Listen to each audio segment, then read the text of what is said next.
Hello everyone, this is Nick. How is everyone out there going? It's time to talk a bit more about the X-Wing spoilers we had from AMG's mini extravaganza. My apologies for the slight delay on these, but I wanted to make sure we did this right. And having a look at a lot of the Quickbuild cards that were revealed, I made the decision to actually separate these out into two videos. This video will be covering the Battle of Yavin, as in all of the new Rebel and Empire Quickbuild cards we're going to be getting.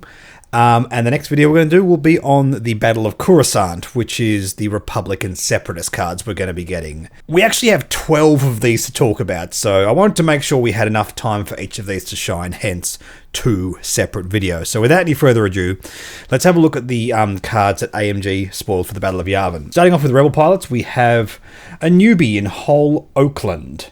This is a new Y-Wing pilot.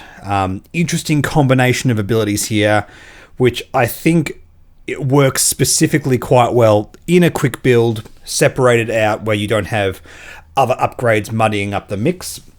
During the system phase, if there are no enemy ships at range 1 to 2, you may recover a charge on any upgrade. They have Hope burned in, like all of the other Rebel pilots we have here. If another friendly nearby ship is destroyed, you can do a focus or boost action, very powerful.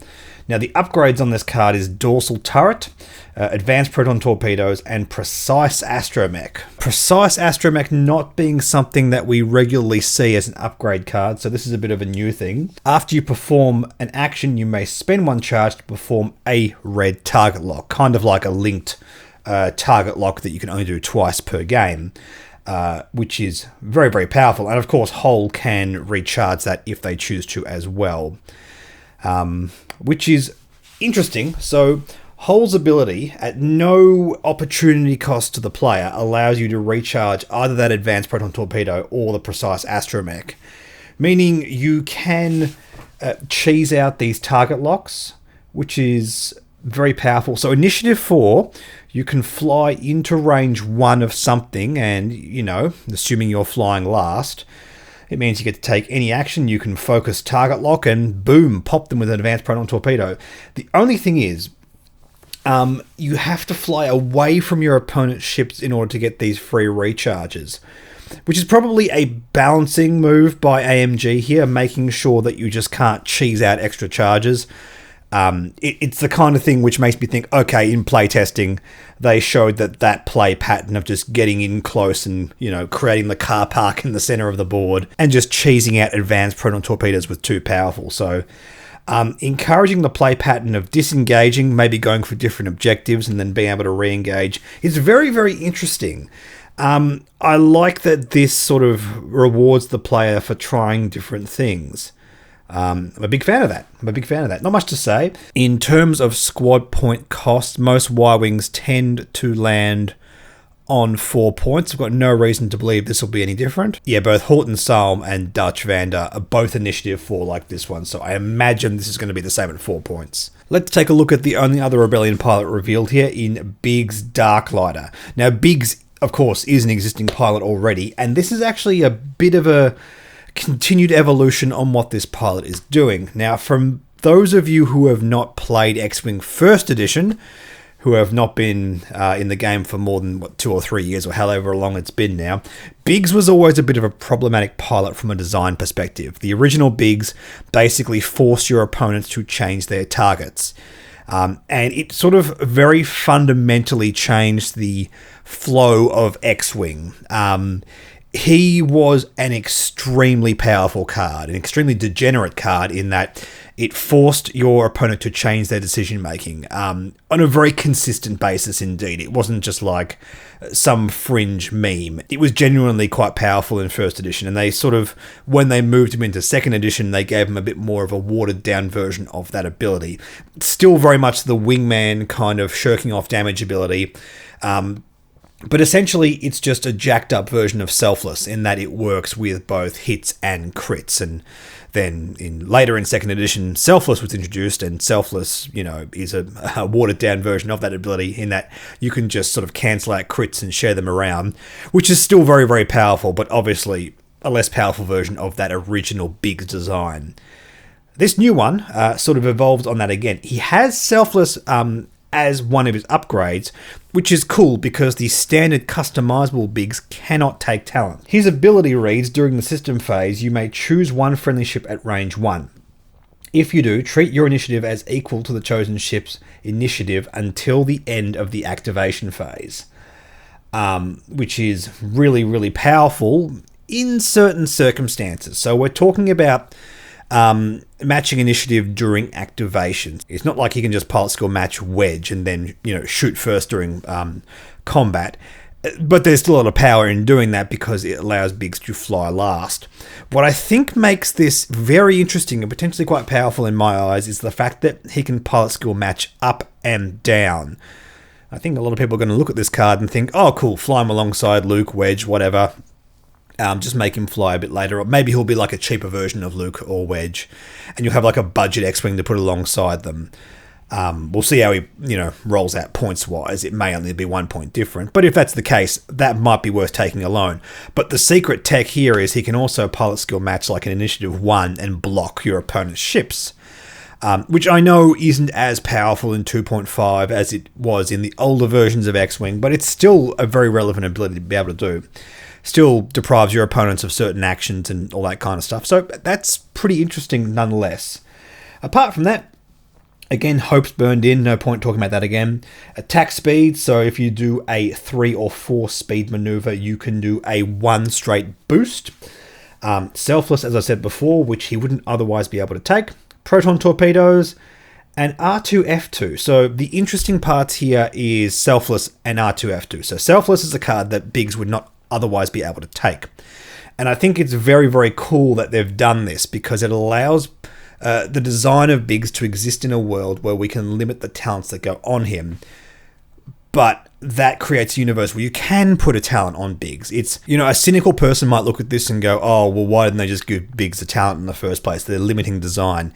In actual fact, they're allowing the pilot to explore new possibilities in a world where you can change and tweak the design and not put degenerative game elements into the system where you can, take all kinds of talents on different pilots, but you can prevent Biggs from taking other talents. This is one of the good thing about Quickbuild cards. It actually encourages some really interesting game design, which I personally think is quite awesome. And also R2-F2.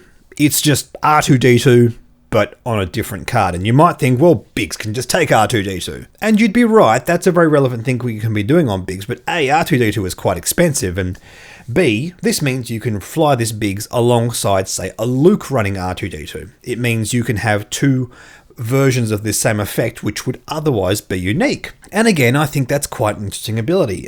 This Biggs feels like a really interesting evolution of his ability that allows some different design space. And hey, look, if you hate it, you can just fly the customizable one. I particularly like this card and the options it lends the game. It's really, really cool. Especially considering if we take a look at the costs of most X-Wings, Luke and Wedge are both worth 6 points, and our cheap X-Wings are all worth 4 points. I could see a world where Biggs comes out at 4 points, but I think this is more likely to be 5 points. 5 points. You could fly this alongside Luke and Wedge. That makes out a 17-point list, and just chuck a Z95 alongside them, and there you go. There's a list. Good fun, eh? Good fun. Let's move along to the Empire in no particular order. Here's Backstabber. Standard TIE Fighter stats. We've got no extra hull on this one. While you perform an attack, if a friendly Darth Vader or Mauler Mythal is in your side arcs at range 0 to 1, roll an additional attack die. Initiative 5. Also included is Crackshot, Disciplined, and Afterburners. Now, Afterburners is a very interesting one. If we take a quick gander at our other TIE Fighter pilots, no, none of the existing TIE Fighter pilots can actually take Afterburners. Due to the fact it's, 10 upgrade points, and none of them can afford that. So that's interesting. It leads me to think that this is at least going to be a 4-point pilot. I can't see this being 3 points, considering how much more powerful it clearly seems to be alongside all the other pilots. Mauler, Vader in his TIE Advanced, and Backstabber. That's not going to quite be 20 points by itself, but, maybe like 15, 16 points. Very powerful, extremely powerful. Being able to roll additional dice, initiative 5, there's not a lot to say. It's almost like an ace that wants to fly in formation. as in it has high initiative, it has good repositioning abilities, barrel roll built in, and afterburners. Seems really, really good, but it's more about overall aggression and tankiness. Interesting design for a TIE Fighter pilot. I do find that very, very interesting. All right, let's move over to Dark Curse. We have an Initiative 6 TIE Fighter. Awesome. Now, this one notably does have 4 hull, so it is as if the pilot already has a hull upgrade on it. While you defend, the attacker's dice cannot be modified. Cool, but, Initiative 6, 2 red dice primary. What do we have to help with that? We have Ruthless. While you perform an attack, you may choose another friendly ship at range of 0 to 1 of the defender. If you do, that ship suffers 1 damage, and you may change one of your dice results to a hit result. And also precision ion engines, so you can do K turns. Very, very relevant on an Initiative 6 pilot. So we've got Ruthless, which is actually very meta viable right now, thanks to the ISB Jingoist Deadman Switch combination that's floating around some tournaments. So it just seems obviously quite good. Again, I don't see this being a cheap TIE Fighter pilot. At least 4 points, potentially 5. I'm going to err on the side of 4 points with this one, but yeah, very powerful, potentially quite meta-worthy as well. Let's move over to Mauler Mythal to go alongside with our Backstabber.